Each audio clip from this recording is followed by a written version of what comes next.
Malayo o malapit man kayo sa isa't isa ay mababaliw siya sa labis-labis na pagmamahal sa iyo gamit lamang ang kanyang larawan na nasa loob ng inyong cellphone. Hello mga guys, kumusta kayo? Panibagong araw, panibagong video na naman tayo. And sa araw na ito ay isa na namang video ang aking ituturo sa inyo na simpleng gabay o simpleng pamamaraan na makakatulong sa atin.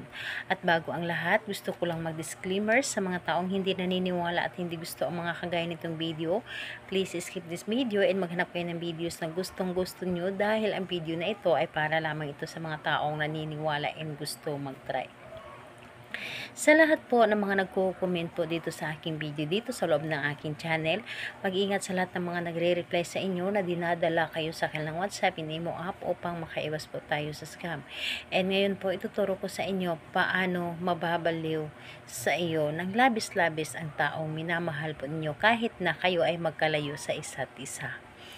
And dito, pwede mo itong gawin sa parehas ang kasarian, babae to babae, and lalaki to lalaki. And syempre naman sa ating babae at lalaki na magpartner. And pwede mo rin itong gawin kahit na kayo ay magkalapit o magkalayo sa isa't isa. Dito po is wala tayong ibang gagamitin o ihanda kundi ang ating cellphone lamang.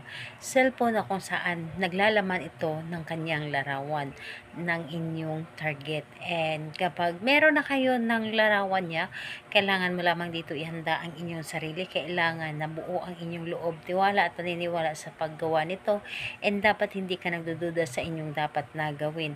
And kailangan wala kayong mga iniisip na mga problema para makapag-focus ka sa inyong dapat na gawin.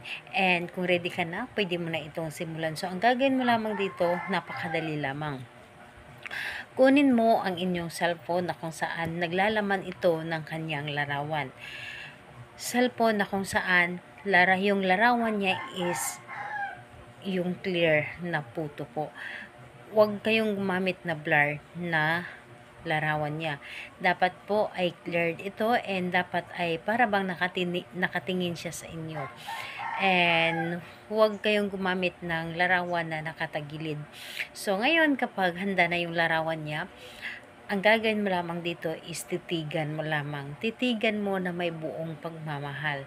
Titigan mo ito na may buong pagmamahal, and ayun po, sabihin mo dito ang kanyang pangalan. Pangalan niya at apelyido at ang inyong nais. Halimbawa, nasaan ka man naroroon, malayo ka man sa akin, ay walang ibang mapapagpaligaya sa iyo kundi ako lamang. Ako lamang ang kaligayahan mo, ako lamang ang mamahalin mo. Mamahalin mo ako ng higit pa sa inyong sarili, at ako lamang habang buhay ang iyong mamahalin. Mababaliw ka ng labis sa akin sa pagmamahal. And sabihin mo na lahat ng nais mo, yung tipong yung positive, yung tipong yun ang gusto mong mangyari sa inyong relasyon. Sabihin mo dito lahat-lahat at wag mo itong haluan ng mga negative. So ayun po, dito po is kahit anong araw at oras pwede mo itong gawin. And basta tahimik ang paligid. Dapat po tahimik ang paligid kapag ito ay yung ginawa para mas mabilis kayo mapapakinggan ng ating universe. So ayun po, salamat po sa inyo. Bye bye everyone. God bless us all.